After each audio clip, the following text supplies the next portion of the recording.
Dear students, welcome to our channel. Today we will study worksheet number 29 विज्ञान कक्षा 8। Topic है बहुप्रतिबिंब। प्रकाश के lesson में से टॉपिक है ये बहुप्रतिबिंब यानी अनेक प्रतिबिंब। जैसे ये देखिए चित्र दिखाया गया है, इसमें अनेकों दर्पण नाई की दुकान में लगे रहते हैं और हर दर्पण में हम अलग अलग प्रतिबिंब देख सकते हैं।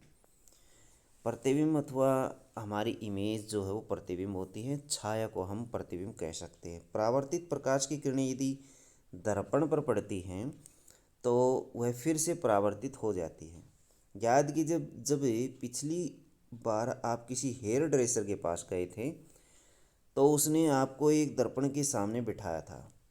बाल काटने के पश्चात उसने आपके पीछे की और एक और दर्पण रखा था। इस दूसरे दर्पण की सहायता से आप सामने वाले दर्पण में यह देख सकते थे कि आपके बाल कैसे कटे हैं। परावर्तित प्रकाश किरणों को पुनः किसी दर्पण की मदद से परावर्तित किया जा सकता है, जिससे एक से अधिक प्रतिबिंब बनते हैं। प्रतिबिंब की संख्या दर्पण के बीच के कोण पर निर्भर करती है। आपकी कक्षा में पेरिस्कोप के बारे में अथवा परिदर्शी के बारे में जाना। पेरिस्कोप में दो समतल दर्पणों का उपयोग किया जाता है जो परावर्तित प्रकाश को पुनः परावर्तित कर देते हैं। पेरिस्कोप का उपयोग पनडुब्बियों, टैंकों, सैनिकों द्वारा बंकरों में किया जाता है और वे बाहर की उन चीज़ों को देख सकें जो उनकी सीधी रेखा में नहीं है। बहुमूर्तिदर्शी अथवा कैलाइडोस्कोप में परावर्तन से भांति भांति के आकर्षक पैटर्न अथवा प्रतिबिंब देखे जा सकते हैं।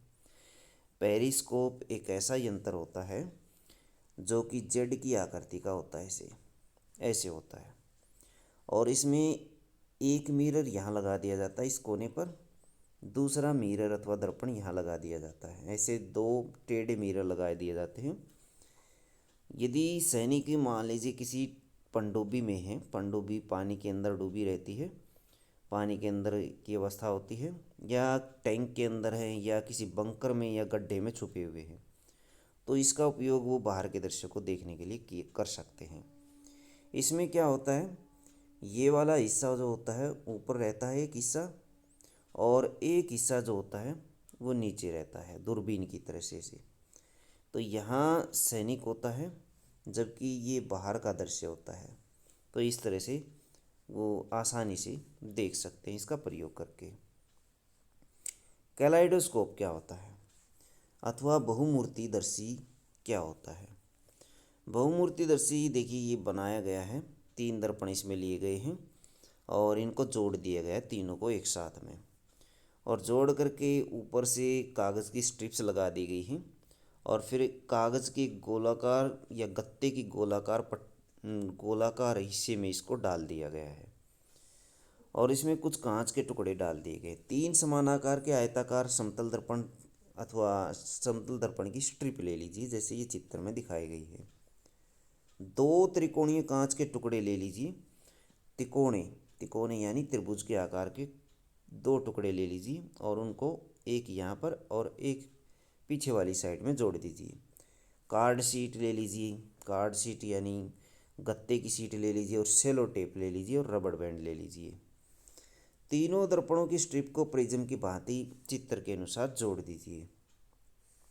त्रिकोणीय त्रिभुज ट्यूब पर रबड़ बैंड या सेलो टेप लगा करके फिक्स करें। अब इसे किसी बेलनाकार ट्यूब के अंदर ठीक से डाल दें। अब इस बेलनाकार ट्यूब के एक सिरे पर त्रिकोणीय कांच की पट्टी लगा दें और दूसरे सिरे पर एक और ग्लास प्लेट लें और इसी ट्यूब के थोड़ा सा अंदर की तरफ लगा दें। अब इसके ऊपर कुछ बहुरंगी चूड़ियों के टुकड़े रखें।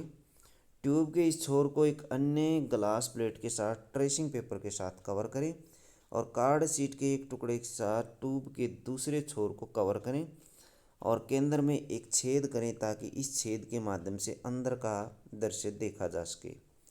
बहुमूर्तिदर्शी तैयार है। छेद के माध्यम से झांकें और सुंदर पैटर्न का मजा लें।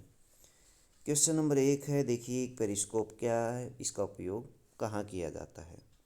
पेरिस्कोप क्या है? पेरिस्कोप ऐसा यंत्र होता है जिसका प्रयोग ऊपर के दृश्य बाहर के दृश्य से देखने के लिए किया जाता है। पेरिस्कोप दो समतल दर्पणों से बना होता है। पेरिस्कोप से संबंधित आप यहाँ से लिख सकते हैं। और इसका उपयोग बंकरों सैनिकों द्वारा बंकरों में किया जाता है। और इसका उपयोग सीधी रेखा में न चलने वाले प्रकाश को यानी बाहर की चीज़ों को देखने के लिए किया जाता है। जो वस्तुएं सीधी रेखा में नहीं हैं वहाँ इसका उपयोग किया जाता है। तो ये 1 2 3 लाइनें इसमें आ जाएंगी। क्वेश्चन नंबर 2 है, जब आप हेयर ड्रेसर के पास जाते हैं तो आपने अपने सिर के पीछे की कटिंग को कैसे देख पाते हैं? पीछे वाले दर्पण से। दो दर्पण ऐसे आमने सामने लगे होते हैं। आगे वाला दर्पण आपके सामने के हिस्से को दिखाता है, पीछे वाला दर्पण आपके पीछे वाले हिस्से को दिखाता है। बहुमूर्तिदर्शी बनाने की विधि का वर्णन करें। कैलाइडोस्कोप और बहुमूर्ति बनाने की जो विधि है वो यहाँ दी गई है। आवश्यक सामग्री लिखिए और ये वाला सारा हिस्सा इसके अंदर आ जाएगा। ये इसका आंसर है। क्वेश्चन नंबर 4 है, दो समानांतर समतल दर्पण एक दूसरे से 40 सेंटीमीटर की दूरी पर रखे गए हैं।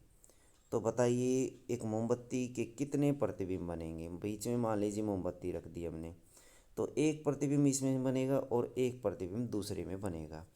तो दोनों में एक एक बनेगा, यानी 2 प्रतिबिंब हमें प्राप्त होंगे। प्रतिबिंब की जो स्थिति है वो हमेशा एंगल पर डिपेंड करती है अथवा कोण पर डिपेंड करती है, दूरी पर डिपेंड नहीं करती।